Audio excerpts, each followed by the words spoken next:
जाता है। तो आज हम कैन के बारे में बात करते हैं। कैन का प्रयोग हम अपनी ताकत या शक्ति प्रदर्शन के लिए करते हैं और दोस्तों इसका पहचान होता है सकता है, सकती है, सकता हूँ। जैसे मैं ट्रक चला सकता हूँ, मैं इंग्लिश बोल सकता हूँ, अनीता खाना पका सकती है, हम तेज दौड़ सकते हैं, हम ये दरवाजा तोड़ सकते हैं, हम बच्चों को पढ़ा सकते हैं, वो अकेले जा सकती है। तो इसका पहचान होता है सकता है, सकती है, सकता हूँ। अब स्ट्रक्चर के बारे में आप देखें, जैसा आप स्क्रीन में देख पा रहे हैं, इसका स्ट्रक्चर होगा अफर्मेटिव का। सबसे पहले आएगा सब्जेक्ट, फिर उसके बाद आएगा, देख पा रहे हैं आप, कैन, फिर वर्ब का फर्स्ट फॉर्म और उसके बाद ऑब्जेक्ट। सब्जेक्ट यानी कर्ता, आप लोग जानते ही हो, पिछले क्लास में मैं पढ़ा चुका हूँ। उसके बाद आएगा कैन, कैन को मॉडल वर्ब कहा जाता है और उसके साथ लगेगा वर्ब का फर्स्ट फॉर्म और उसके साथ आएगा ऑब्जेक्ट। अब एक सेंटेंस देखते हैं, मैं इंग्लिश बोल सकता हूँ। तो इंग्लिश कौन बोल सकता है? मैं। तो सब्जेक्ट हो गया आई, चूंकि ताकत बता रहा है इसलिए हमको कैन भी लेना पड़ेगा। तो आई कैन, और किस चीज की ताकत बता रहा हूँ? बोलने का। इंग्लिश में बोलने को बोलते हैं स्पीक, तो आई कैन स्पीक, और बचा इंग्लिश, वो हो जाएगा ऑब्जेक्ट। तो आई कैन स्पीक इंग्लिश। एक और सेंटेंस देखते हैं, वह एक कार चला सकता है। कार कौन चला सकता है? वह। सब्जेक्ट हो गया ही के बाद हम लगाएंगे कैन, क्योंकि ताकत बता रहे हैं। और किस चीज की ताकत बता रहा है? चलाने का। तो चलाने को इंग्लिश में हम क्या बोलते हैं? ड्राइव।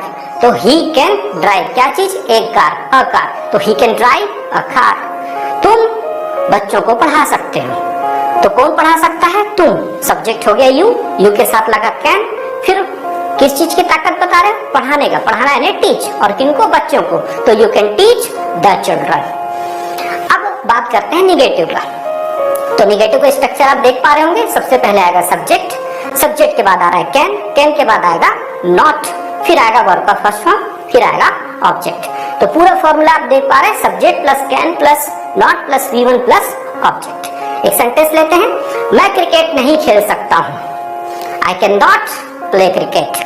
तुम नहीं जा सकते हो, यू कैन नॉट गो। याद रखना, लिखते समय हम कैन नॉट लिखते हैं, लेकिन बोलते समय हम कांट बोल सकते हैं। लेकिन लिखते समय कांट नहीं लिखते हैं, यह अंग्रेजी का नियम है। हम यह दरवाजा नहीं तोड़ सकते हैं, तो we can not break this door. वह अकेले नहीं जा सकती है, she can not go alone. अब बात करते हैं प्रश्नवाचक वाक्यों के बारे में, इंट्रोगेटिव सेंटेंस। तो फॉर्मूला आप इसका देखें, सबसे पहले आएगा IW, फिर उसके बाद आएगा मॉडल वर्ब कैन, फिर आएगा सब्जेक्ट, फिर आएगा वर्ब का फर्स्ट फॉर्म, फिर आएगा ऑब्जेक्ट, फिर क्वेश्चन मार्क। तो पूरा फॉर्मूला आप देखिए स्क्रीन पे, IW plus can plus subject plus V1 plus object question mark. IW क्या होता है इसके बारे में थोड़ा सा मैं बता दूं। IW का मतलब होता है इंट्रोगेटिव वर्ड्स, प्रश्नवाचक शब्द। क्या, कब, कहां, कौन, कैसे, ये सारे इंट्रोगेटिव वर्ड्स हैं। अब एक सेंटेंस देखिए, तुम क्रिकेट कैसे खेल सकते हो। तो सबसे पहले हमको IW के बारे में जानकारी होनी चाहिए। तो यहाँ पर IW है कैसे, तो कैसे का इंग्लिश हो गया हाउ। फिर फॉर्मूला देखिए, सेकंड नंबर पर आ रहा है कैन, तो हाउ कैन, और थर्ड नंबर पे आ रहा है आपका सब्जेक्ट यू, तो हाउ कैन यू। खेलना, वर्ब का फर्स्ट फॉर्म प्ले, तो हाउ कैन यू प्ले, और लास्ट में आ रहा है आपका ऑब्जेक्ट क्रिकेट, तो how can you play cricket. तो पूरा फॉर्मूला स्क्रीन पे देखिए और उसका सेंटेंस का ट्रांसलेशन देखिए। IW की जगह IW रखना है, कैन की जगह कैन, सब्जेक्ट की जगह सब्जेक्ट, फिर वर्ब, फिर ऑब्जेक्ट, फिर क्वेश्चन मार्क। एक और सेंटेंस देखते हैं, वह स्कूल कब जा सकता है। तो सबसे पहले हम कब का इंग्लिश व्हेन लिख देंगे, फिर सेकंड नंबर पर आ रहा है कैन, फिर थर्ड नंबर पर है सब्जेक्ट ही, फिर वर्ब का फर्स्ट फॉर्म जाना गो, और उसके बाद आ रहा है ऑब्जेक्ट स्कूल।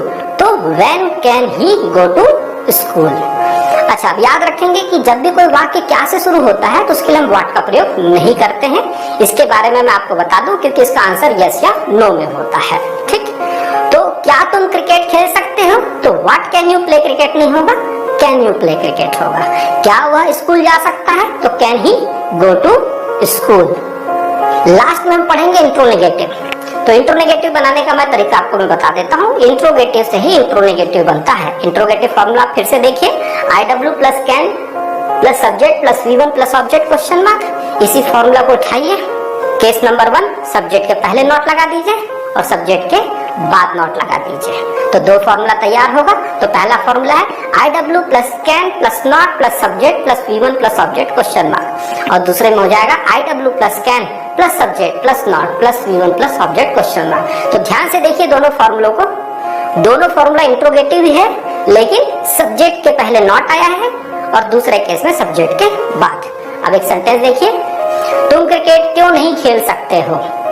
तो पहले फॉर्मुलेशन बनाएंगे तो होगा Why can not you play cricket?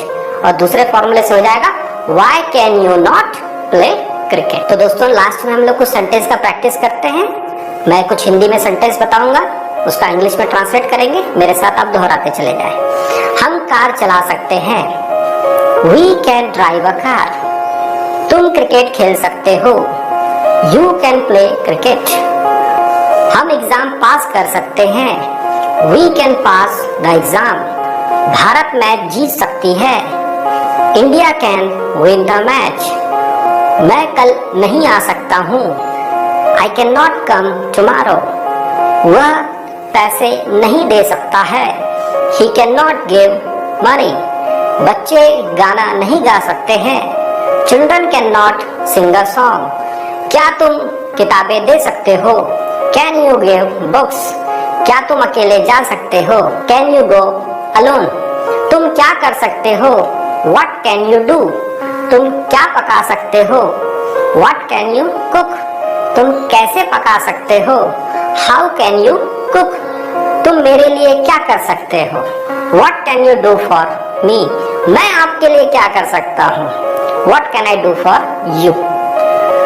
सो दोस्तों, होप सो मैं आपको कैन के बारे में कुछ पढ़ा पाया, कुछ जानकारी आपको दे पाया। ये वीडियो अगर आपको अच्छा लगा हो तो इसको